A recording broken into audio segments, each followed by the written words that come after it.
नमस्कार मित्रो. गोबर बायोगॅसच्या रिलेटेड व्हिडिओजमध्ये पुन्हा मी तुमचं स्वागत करतो. तर आपल्याला इथं या व्हिडिओमध्ये बघायचं आहे नेमकं बायोगॅस हा का अ, कमी वापर केला जातो किंवा जे पूर्वीच्या काळामध्ये जास्त वापर केला जातो पण कमी होत गेलं. त्याची कारणं आपण इथं बघणार आहोत. तर चला सुरू करूया. तुम्हाला संपूर्ण याच्यामध्ये माहिती मिळेल. व्हिडिओ शेवटपर्यंत बघा. व्हिडिओ शेअर करा, लाईक करा, चॅनलला सबस्क्राईब करा आणि बेल दाबा, आयकॉन दाबा, जेणेकरून नोटिफिकेशन मिळेल नवीन व्हिडिओ झाल्यानंतर. तर एल-पी-जी मेन म्हणजे याचं कारण आहे ते लिक्विफाईड पेट्रोलियम गॅस त्याला आपण एल-पी-जी म्हणतो.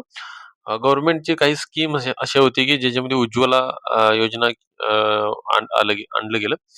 तर प्रत्येक हर घर में गॅस सिलेंडर म्हणून. तर त्याच्यामुळं गोबर गॅस जे वापरणारे लोक आहेत ते कमी होत गेले. हा एक कारण आहे. तर अदर जे मेन बेसिक रिझन्स आहेत ह्याच्यासाठी, ते म्हणजे ऑपरेशनल मेंटेनन्स. कारण की ह्याच्यामध्ये मेंटेनन्स जो हा भाग आहे, तो पूर्वी जे बायोगॅसचे प्लांट्स जे आहेत ते घरोघरी बांधले गेले होते. ते जमिनीमध्ये खाली बांधले जायचे. पण ज्याच्यामुळं काय व्हायचं, जे टँक्स आहेत ते त्याला चिर चीर आल्यामुळे ते टँक फुटत होते. त्याच्यामुळे गॅस लिकेज होत होतं. तर त्या गोष्टी ज्या आहेत त्याच्यामुळं प्रोजेक्ट जे आहे ते फेल्युअर होत गेले. कारण की त्यालाच आपण टेक्निकल फेल्युअर्स जसं की क्रॅक मी म्हटलं. लॅक ऑफ टेक्निशियन्स किंवा एखादं बाद झालं किंवा काहीतरी रिपेअर वगैरे करायचं त्यावेळी लोकं नसायची. त्यामुळं तर त्या रिलेटेड काय आहे ते फिक्स करायला किंवा त्याच्या रिलेटेड काहीतरी करेक्शन करायला किंवा त्याच्याबद्दल रिपेअरी करायला लोकं कमी असायची. त्याच्यामुळे ते फार लोकं वापरत नव्हते. विंटर स्लंप म्हणजे काय असतं, जितकं ऊन असेल तितकं जे एनारोबिक डायजेशन जे असते किंवा जे प्रोसेस होते, ते चांगल्यारीत्या होते. पावसाळ्यामध्ये काय होतंय, जे आपण रॉ मटेरियल फीड करतो तितक्या स्पीडनं ते प्रोसेस होत नाही. म्हणजे तितकं आपल्याला गॅस मिळत नाही. म्हणजे सीझनमध्ये 2 सीझनमध्ये हा फरक आहे. उन्हाळ्यामध्ये किंवा थंडीमध्ये, हिवाळ्यामध्ये किंवा पावसाळ्यामध्ये ह्याचं आउटपुट जे आहे ते कमी मिळतं. इनपुट जरी दिलं तरी किंवा डिले होतंय. पण उन्हाळ्यामध्ये काय आहे आपल्याला जास्त मिळतंय. तर सीझनल असल्यामुळे वापरायला लोकांना थोडासा प्रॉब्लेम होत होत गेला. त्याच्यामुळं लोकं अव्हॉइड करायला लागले. त्याच्यानंतर इकॉनॉमिकल अँड सोशल शिफ्ट जसं की अ, घरामध्ये जे आहे ते जनावरे म्हणा किंवा आपले जे शेण वगैरे त्यासाठी लागत होतं ते. काही लोकांचे जनावरं कमी होत गेले. त्याच्यानंतर काही लोकं जॉबसाठी तेन बाहेर चालले. त्याच्यामुळं घरामध्ये लोकं कमी गेलीत किंवा जास्त होतात एखाद्या वेळी. अशा प्रकारची जी घटना घडायला लागल्या. त्याच्यामुळं किंवा जनावरं काही लोकं पूर्णच बंद केले. काही लोकांच्या जो मोठा गोटा फार्म करतो त्याच्याकडे जनावर जास्त असतात. पण एखाद दुसरं जनावर असलं तर त्याला हे शॉर्टेज पडतंय.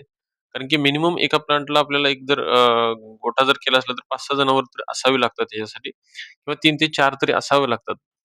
हा देखील प्रॉब्लेम आहे रॉ मटेरियलसाठी किंवा आपण छोट्या विदाऊट जनावरांचं जे आपण भाजीपाला वेस्ट घालून करणार असतो त्याच्यामध्ये काय असतंय, भाजीपाला वेस्ट आपल्याकडे तितका नसतोय प्रोसेस करण्यासाठी किंवा घालण्यासाठी. शक्यतो गोबर गॅसवरतीच चालवावं लागते. तर 1 किंवा 2 जनावर असले तर ह्याला सुटेबल नाही आहेत. 3-4 जनावर मिनिमम पाहिजे जेणेकरून तेवढं शेण त्याच्यामध्ये घालण्यासाठी असावं. त्यानंतर ते हाताळणं लेबर इंटेन्सिव्ह म्हणजे जे रॉ मटेरियल जे बाहेर निघते त्याला हँडल करणं डिफिकल्ट होते. म्हणजे त्यातून जे बाहेर पडलेलं जे शेण असते ते. त्याच्यानंतर रोज त्याला फीडिंग करणं, हे करणं त्यासाठी एक सेपरेट बाबा माणसाचा वेळ आहे तो गुंतून जातो त्याच्यामध्ये. हे देखील कारण आहेत. त्यानंतर सुरुवातीचा जो खर्च आहे तो जास्त आहे. आता पोर्टेबल आलेले आहेत म्हणजे ज्यांना आपण मूव्ह करू शकतो. त्यांचे कॉस्ट कमी आहेत, पण त्यांची कॅपॅसिटी सुद्धा कमी असते. त्यानंतर अ, असे बरेचसे रिझन्स आहेत.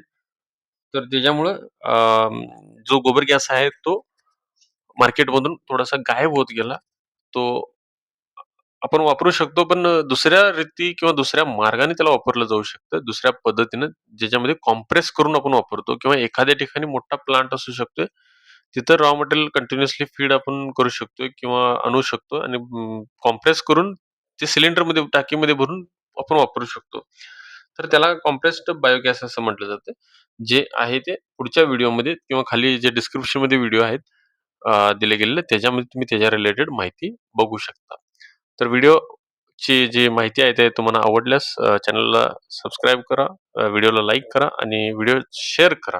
धन्यवाद.